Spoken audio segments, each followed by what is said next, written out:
What's up? Good morning. Diyan kay kong ulo guys. Tas akong tulog ron. 10 hours akong tulog karong adlaw, gabi una. And then akong anak si Teddy, he just woke up. Say hi, good morning. Good morning. So si mami to nasa gwas. Nag-init na sa puto.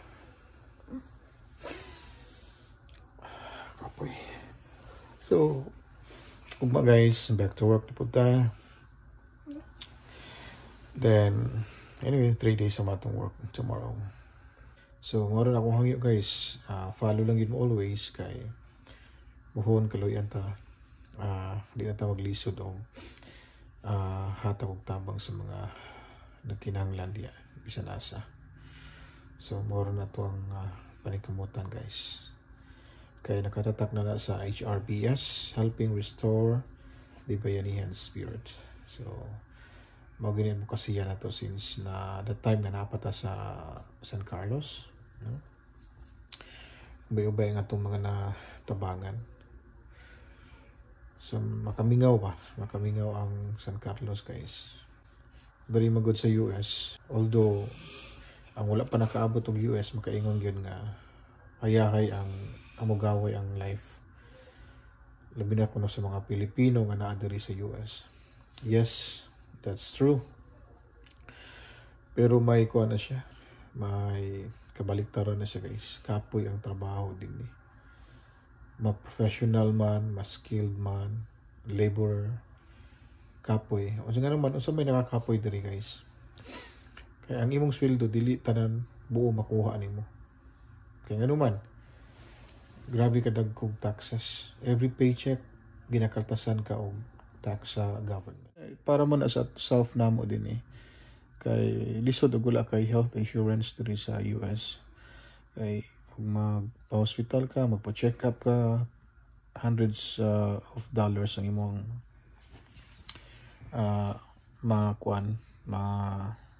pagwa sa kwarta.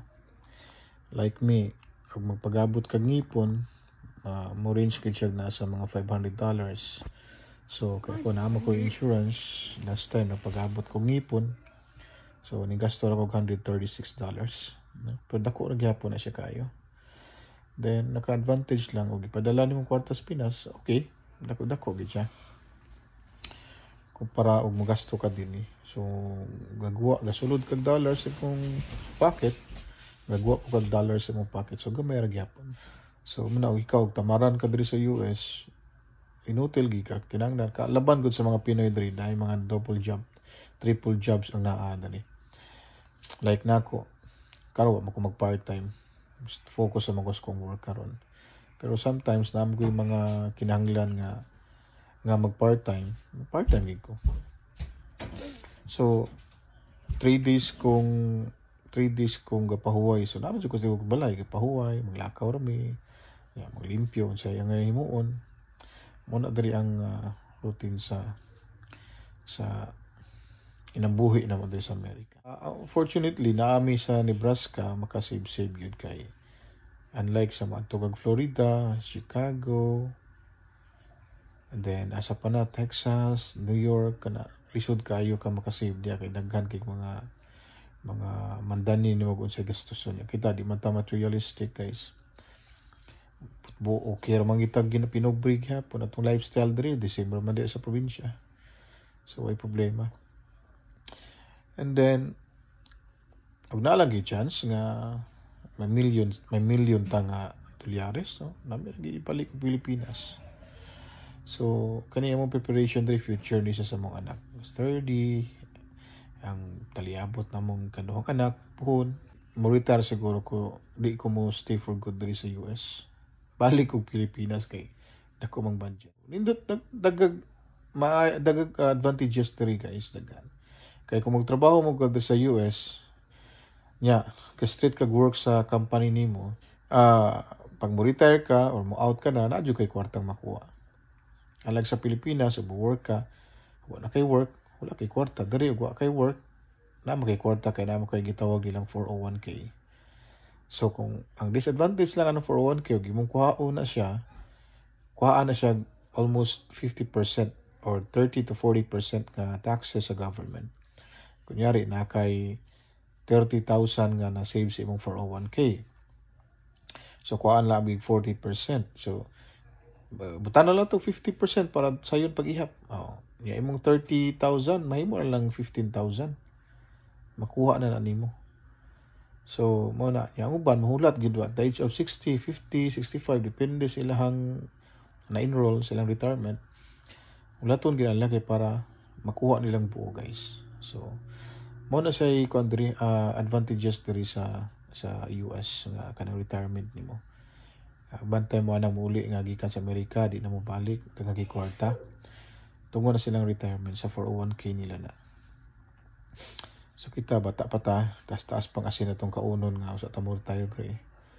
Pero kung kamo ang mangutana o ako inyo pangutanon o prefer bagi ko nga mo for good sa US, yes, prefer ko mo for good para lang ma-save, pero balik tag Pilipinas di ta pwede diri nga lifetime na gid nga hangtod sa hangtod na gid, hindi pwede. Ako di ko sanay sa lifestyle diri sa US, guys. Di ko sanay kay nasanay ko sa Pilipinas, work lang yun, trabaho imong oras, way magbuot nimo, ikaw ga-adjust sa imong oras, dili ang company or ang imong employer mag-adjust sa oras nimo nga kubag kontrolado ka, way mo control na to. Mao na nga mintas nata diri kayod lang kita gihapon, guys, pero ang ato ang focus family din tabang sa mga nakinahanglan sa masarangan lang. Mao na mission gid nato diri. So sa wala pa nakaabot ang US, wala pa nakaabot ang US, ano naan ninyo na maayo mo. Naman lang may kwarta diya sa Pilipinas, then may business, maayo yung pangabuhi, ay nila mo pangandoy magpa-US. So kami, si Mrs. Siyempre, one of her ambitions nga to become a nurse practitioner sa US, di ba? So manan ang gisulayan tari, so niya na may karon din so nakita na mo ang reality kung unsa ang realidad sa Amerika sa mga kinabuhi sa mga tao diri sa Amerika, guys. Ang nakanindot pod kay pantay-pantay, walay discrimination, although naa magi discrimination makita man nimo, pero more on kwan sila fair ang ilahang treatment. Ultimo gani may mga PWD diri, may mga disability go work gani, mga kanang gitawag na tong mga special child, mga mongoloid, nasa day work diri, ako sila gabayad po sila tax sa government. So walay discriminations kung unsa ka nga klase nga tao, unsa ang imong apan sa imong kinabuhi, wala padayon na gid. So that's it for now, guys. Kwento-kwento lang sa kung maguntan ng mata. Nakikistorya ninyo ba? Kaya fresh pa kayong kwan. So buguan na ko kay tanaw na ko tong init nga puto. Maya ni Mrs. Agay. Puto Maya. Okay. Guys. So na ako mother-in-law kay istorya ni Mrs. Third, early pa na tayo mo cellphone. Third, please. Stop it. Kapag ka breakfast, stop it. Ha? Lobat na oy. Hello, morning ma. Lobat na yung phone. Lobat na yung phone. Morning. Oh, nagluto na. Saan na? Wala. Magiluto ni may mong kuhan? Hindi, ma. So guys, napa mong spaghetti. Ano ang puto. Ikan na mo isa puto. Oy, luto na kaayo. So, breakfast na mi, guys. Thank you for watching. Update na later sa itong pang mga video. Sunday today, mag-enjoy ta, then pabusog tamaya. Alright? So, see you in my next video. Peace out.